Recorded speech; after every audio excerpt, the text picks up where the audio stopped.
I'm good. I'm good. I'm here in Abuja. And, Okay. What just have you been doing in the last 3 months? What have you been up to in the last 3-4 months? The lockdown.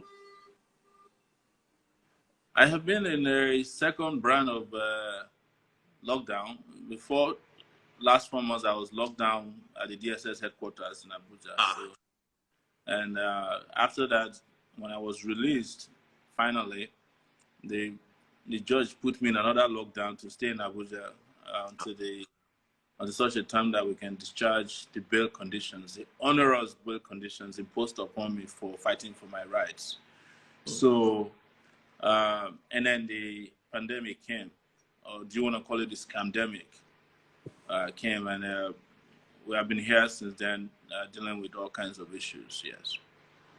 So how do you cope with all of these challenges? What do you make of all these challenges before you? I see them as part of what goes on with the territory of our work. You worked in a pretty hard place before now. I think you worked with one of Nigeria's most difficult magazines in the past. Yes. Yes. And you know what it means for you to be seen as an enemy of the state because you are in the business of telling the truth. So my own situation, not compounded, but speaks to all of it together. You know, I've been a publisher of a newspaper or an online web news that's very critical of government, that exposes corruption and puts all these people on their toes and put their feet to fire. And then I decided to challenge them in 2018, bring a new brand of politics into the Nigerian political context. Campaigned across the country, spoke my mind, and really connected with people.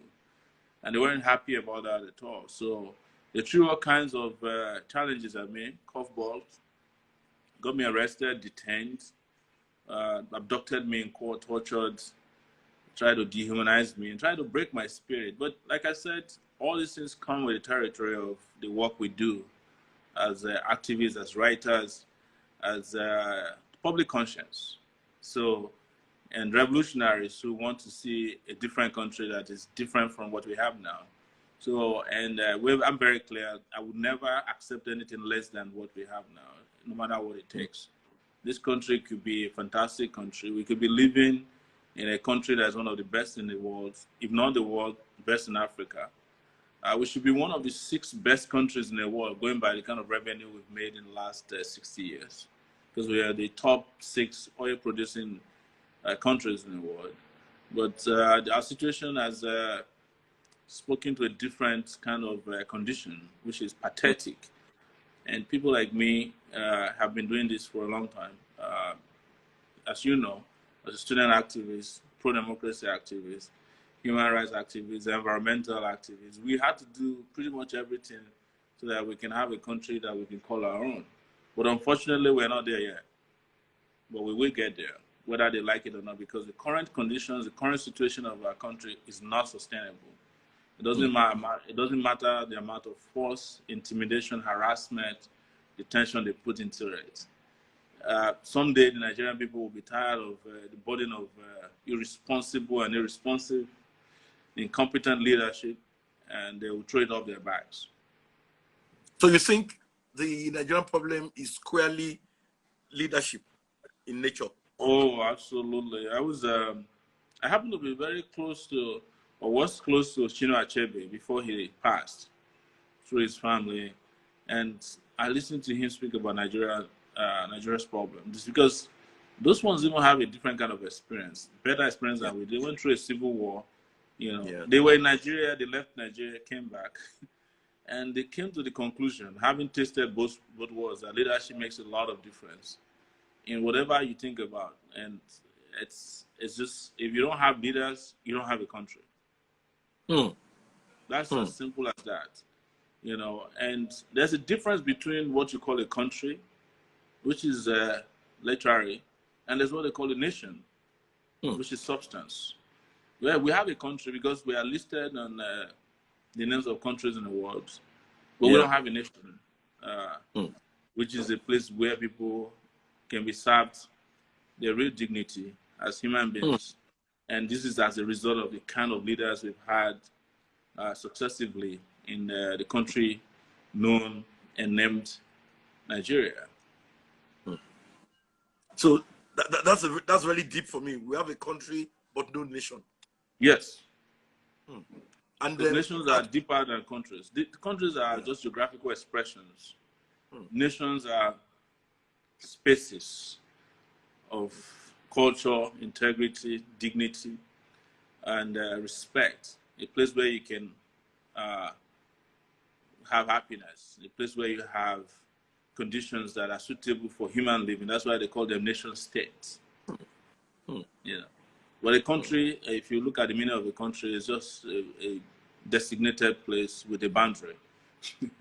So Nigeria, unfortunately, did not become a nation because it was designed as a business by the British. And we never transcended what the British did to us to transcend into a nation. A lot of countries that were created by the British became a nation because at the point their people came together and redesigned, their own ideas of what a nation should be and how they want to live. But in our own case, the moment they were done with creating Nigeria as a country, they handed us over to some of the most terrible managers. Because Nigeria was designed by a guy named Goldie, who went to the Niger Delta region and was doing palm oil business. They were selling produce. And when they got there, found out that in the place known as Akasa today, that people were already doing the business. They killed all the people there, including King Jaja of Opobo, who was captured and exiled, because they saw Nigeria as a country. In fact, Lord Lugard, who created Nigeria, had been a mercenary who was in a place called Buganda, now known as Uganda and Kenya and Tanzania, part of Tanzania. And they brought him from there. And when he was coming, met a journalist who is known as Flora, who named the nation of Nigeria Niger area. Some people have said it's Niger area, but it was named after River Niger. So everything else that happened after that was a history that we have no idea about. Even the person who they claim discovered River Niger never made it to the end of the River Niger. So everything is a lie about the story told here. It's what is that. So everything was wrong at the beginning and from the beginning. But part of the reason I don't keep saying that, because we're created by the British, we can. There are a lot of countries that were also created by the British or inhabited by the British who have gone past that. We can't keep giving the excuses that because the British created Nigeria. The British created India too, right? And Pakistan used to be part of India, I think Bangladesh. But at the point when they saw they couldn't get together, some of them separated, but India is still functioning. Even America was initially occupied by the Brits, the USA, until they dropped them out and created their own country. Created their own nation. At that point, it was a country.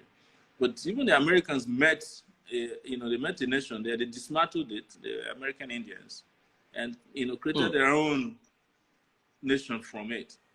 And when you create a nation, you have a set of laws. You have the ideas and ideals. And then, but most importantly, you put leaders that sustains the dreams, aspirations of that new nation.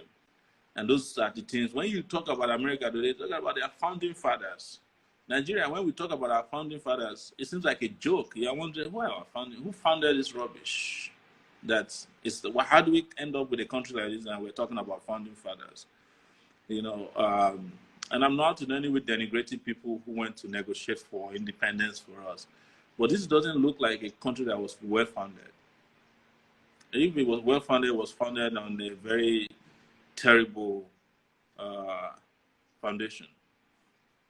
And it has to do with the poor men and the supervisors who built the nation and the architects.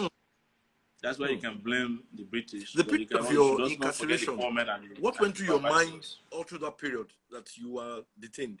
Nothing. Because I had been incarcerated before several times, but not as long as this. I was a student activist, as you know. So we were like the rest of our senior colleagues, like Ganifa Emi, Femi Falana, Agbakova, Segun Mayegun. We're all part of that period in the 1990s, especially during June 12th. So we've been to We've been to jail before, police detention here and there, DSS, but nothing as long as. So when I was there, I was practically in solitary detention for most of the time. You know, it's tough. Even psychologists will say that it's only allowed for the period allowed for someone to be in solitary detention and be normal is 24 hours. So, but I spent some 3 to 4 months. Then Bakari Olawale was made to join me towards the end of detention in my detention area. So it was, in that regard, the idea was to make sure that I don't have access to information. They break me and they make me feel miserable. But you see, if you find yourself in detention, you have to decide not to jail yourself. If you are not jailing yourself, then you're fine. But if you agreed to jail yourself and they're jailing you, it makes it very tough to survive. How do you mean? Of any kind. What's the difference? What's the difference? What's the difference? The difference is you know, it's mental composure. It's how you feel mentally, how you respond to your condition. The other side of it is that you are afraid, you are panicky, and they watch you. When you're in detention, they watch you. They watch what you are reacting to. They watch how you sleep, how you wake up. They know all of that so that they can know how to apply pressure points on you. And physically, for people like us who are, you know, who are internet buffs, whose life depends on the digital technology, who depend on digital technology, they know it's harder for someone to be detained these days without access to news, a cell phone, you know, an internet, and then no television, no radio in 2020 for doing nothing. So there are times that I will feel like my phone is ringing and I'll look for it, only to find out that I'm in detention and my phones have been taken away, because this is how I've lived my life maybe in the last 20 years or so. So that part is tough. They understand that, and they use whatever they can. They maximize the pressure points to see how fast they can break you or ensure that you don't talk to your family. I was only allowed to talk to my wife maybe 3 times in 5 months. And they are monitoring every conversation you have, so that they can pick up whatever they can to use against you. And then on top of that, they go looking into your accounts, breaking into your phones to see what they can find that they can use against you, because that's the deal. The deal is they knew that I didn't commit any crime, none. But the deal is to see what they can use to give the public a different impression about my person, my personality, because I've been such a difficult person for them. They were telling me, how is it that you're in this country and you are not approachable? You don't come to us, we can't reach you, we can't bribe you, you can't talk to you. You know, they don't like that because they are used to people who are malleable. They are used to people who they can manipulate, who they can oppress and harass. To find out you are one person who doesn't have all of that. And most importantly, to find out that they thought you are corrupt, you know, and they could use that against you. And look at your account. They found 850 naira left in my account, my local Nigerian account. And that was disappointing to them. And they went to Sahara Reporters, discovered that they had to charge me for money laundering for transferring money to myself, according to them. so it was such a, you know, and then they had to withdraw the charges when we got to court. So they wanted, what they were doing as they were detaining me was to find something they can present to the public so that the public support that we were getting could wane. And they, you know, they did it through the media. They had a lot of analysts out there. They paid them off to be analyzing against me. You know, all the money shows they had people. They even have at the DSS a phone bank where they call into radio stations whenever they are discussing your issues and try to model it up. It's all kinds of what the US and the US used to call a counter-interpro, you know, a counterintelligence unit, just to make the public feel bad about you. And when they couldn't find anything to do about that, they then started looking for a way to let me off. But they couldn't do that without thinking that there would be a blowback against them. So that was why they went to court. And when they went to court the first time, I released it and discovered that I was not broken. They had to abduct me again. When that happened and they got more pushback, they eventually had to let go grudgingly. But they still did not withdraw the charges. They reduced the charges from 7 counts to now 2 counts. Removed the money laundering, ridiculous money laundering charges, because it was a disgrace to them. And then they kept, and then the idea that I was insulting Buhari, because our lawyers made a great point. Femi Falana, you had to give it to him. He said the cybercrime law says that the person that is directly affected by the crime must testify. So we said to the judge that we like to bring Buhari to court to come and explain the internet. Considering the fact that the man claims that he has a ear infection, how did he hear it? Does he read the internet? Does he have a bank account? Does he have it? So when they saw that Femi Falana laid out in the court, they withdrew other charges of cybercrime as well. So we're only left with treasonable felony. This bogus idea that I'm planning to overthrow the government because I called for a protest August 5 last year.